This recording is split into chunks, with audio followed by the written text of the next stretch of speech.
Здравейте, приятели! Бъдете благословени в името на Господа Исуса Христа. Тази сутрин се включвам с едно слово, което вярвам, че ще ви даде бъдеще и надежда, защото много от вас са забравили най-силното си оръжие, а то е да се скриеш в твоята молитвена стаичка. Когато имаш проблем, не бягай към алкохол, наркотици, прелюбодейства и какво ли не, а бягай към твоята скрита стаичка, на това тайно място, където ти и Бог. Хубаво е човек да се моли заедно с семейството си, но много хубаво е, когато човек прекарва и сам с Бога. Сам с Бога. Защото Матей 6 глава казва: ти като се молиш, влез в стаята си и като затвориш вратата, помоли се на своя Отец, който е на тайно място, и твоят Отец, който вижда и тайното, ще ти въздаде наяве. Нека Бог да ви благослови. Вярвам, че когато влезеш в скритата си стаичка, ти и Бог, вие си говорите тайни, които може би дори и семейството ти, Бог ги скрива от тях за теб. Вярвам, че много от посланията са изпратени точно за вас. Вие сте родени за време като това и време е да започнете да пророкувате и да декларирате. Време е да не се криете в порнографии и какво ли не. Време е да се скриете в Неговата молитва.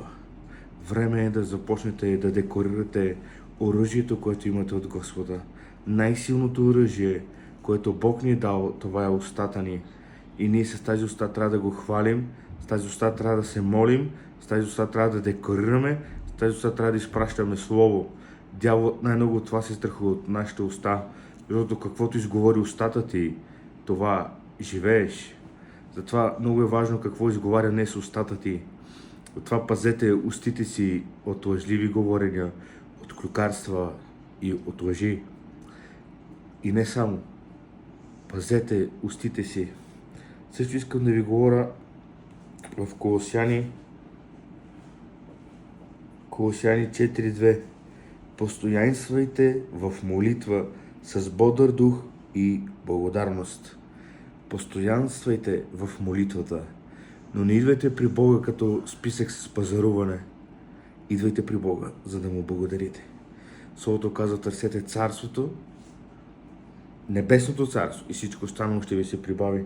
Време е да спираме, да идваме с списъци при Бога. Бог знае от какво имаш нужда и Бог ще благослови нуждата ти. Трябва да спрем да идваме при Бог, сякаш сме на пазар. Бог знае от какво имаш нужда и Бог ще те благослови. Просто стой и чакай.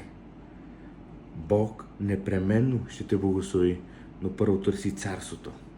Всички се молят за пари, но дали вие сте готови за пари? Дали вие сте готови за това, което искате, за това, което се молите?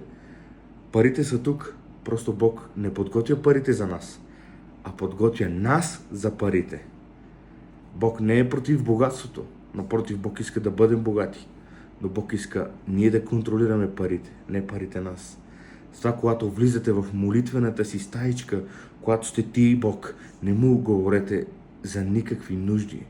Той знае нуждата ти. Непременно ще ти я снабди. Просто довери се на кръста на Господа. В името на Исус бъдете благословени.